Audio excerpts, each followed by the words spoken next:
Mastercard Foundation recently announced Young Africa Works, an initiative that looks to enable 30 million youth in Africa securing jobs by 2030.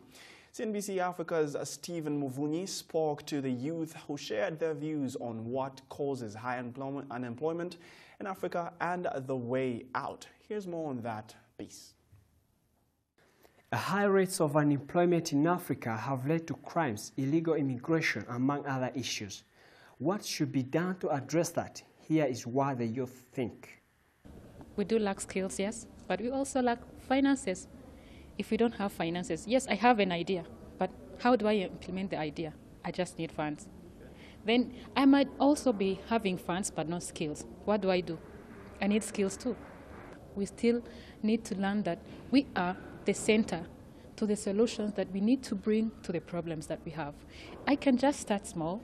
It doesn't matter that you have to be having much capital to do something big. Some people have money, but they don't know how to use that money. But then you just have an idea and you can develop that idea. So just bear in mind that you are the solution. A lot of youths, we are encouraged to be entrepreneurs, but do we have funding? Do we have access to funding, access to finance? So those are some of the things that lead to youth unemployment. And looking at Africa, I think a bigger population, even in my country, are just going to sell on the street, the mitumbas. And I think if they are given opportunity, since these are young readers who are very energetic, they can be able to come up with ideas, we support them, and they can even employ themselves and even create employment to other people. I don't want to actually say that my problem is finance and lack of capital. So with finance and with capital, I still think there is a lack of training. You might give me all the money in the world, but if I don't know how to use it, I will misappropriate it. So you can't just think of finance and capital in a silo. You have to think of what other skills do they need, do us young people need when it comes to managing the finances. Our generation is the best educated than ever, because the last generation, we used to have only 2 people educated in the whole city. But now we have thousands, millions. So let's not say that the challenge is about skills. Have we yet exhausted the skills that are out there within the youth? That's the challenge people should start thinking about. Because if we still have skills that are not used yet, it means that we need money to exhaust those skills that are out there. It's not really a blame per se, but the thing is, knowledge is power. With knowledge, you can bring about money, you can generate income. So lack of finance is an issue, yes, but knowledge allows you bring about sustainable sources of income. Knowledge allows you generate income.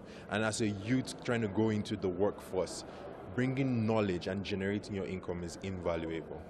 Companies and initiatives come here with money. I think money is a big issue, but that's not the big picture. We need skills. We need skills like project management. We need skills like even little things like answering emails, email ethics, respect, character, treating your customers right. But then when you have the money, you have a tool, but you don't have the knowledge to use that tool. So aside from the money, aside from all of that, we need the knowledge. We need the right resources. Aside from money, we need human resources. We need everyone to be included so that this can be fruitful.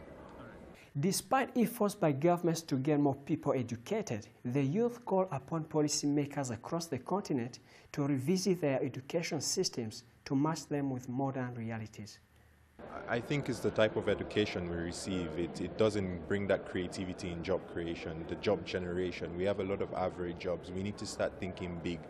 And also in the process of thinking big, we need to think along with the generations of tomorrow. We need to start thinking of creating jobs for the people of tomorrow. So I think the underlying problem is we are not thinking about tomorrow. We need to start thinking big, and we need to start thinking about tomorrow. Looking at unemployment in Africa, it has been caused by a lot of factors. I can say one is illiteracy.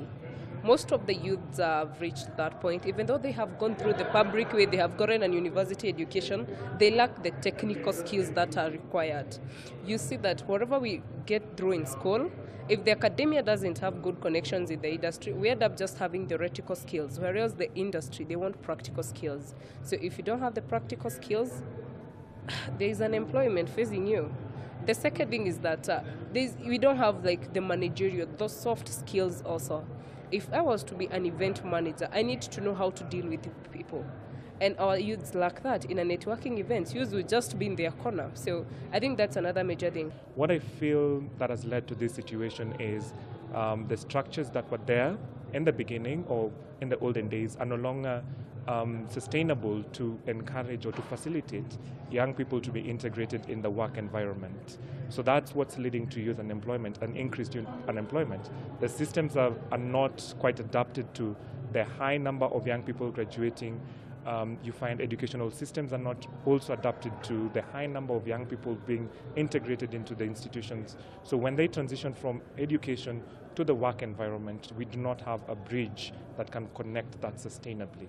And so that leads to that breakdown. So one of the key things that I think the government should do is start saying how we can redesign systems. Let's not look at traditional systems. For example, internships. I believe internships are no longer working because an organization only takes in a number of young people. Say an organization can take up 1 or 2 or 3 or 5 or 20. But you see, there are hundreds of young people who are graduating. The question is now, how can we redesign these traditional systems to now encourage more people to get involved, right? So for example, internships, we should broaden them. One position can translate to 20 people being integrated into that position instead of one person being integrated. So it's all about rethinking and redesigning these old systems to fit the new ways that are currently existent in this society and in our economies. In today's world, in the job environment, there are certain skills that are required, there are certain skills that are demanded. And unfortunately, these skills we are not prepared for through the education system. So in the education system, you're taught about, cramming, storing knowledge for the purposes of passing. But when you get into the job environment, things change. You're told, write for me a proposal. You've never written a proposal. Draft, a letter of interest. You don't know what a letter of interest is. So the question then becomes, okay, how do we build the capacity of the young person to start understanding what is needed in the business environment, in the work environment, before they get there? For me, it's all about the knowledge gap. It's all in the education. Traditional education is very theoretical. Very little technical skills, very little soft skills are introduced at a much earlier age. Yeah? For example, I'm an entrepreneur, but I had to learn on the job how to be an entrepreneur. I wish if I went back to university and from first year I was told this is the education about how to become an entrepreneur, then I would have taken that. Yeah. So just to marry where the world is, where the world is headed, especially when you look at digital transformation, to our education system. So we really need to rethink how we approach the kind of knowledge that we're giving young people from a very young age.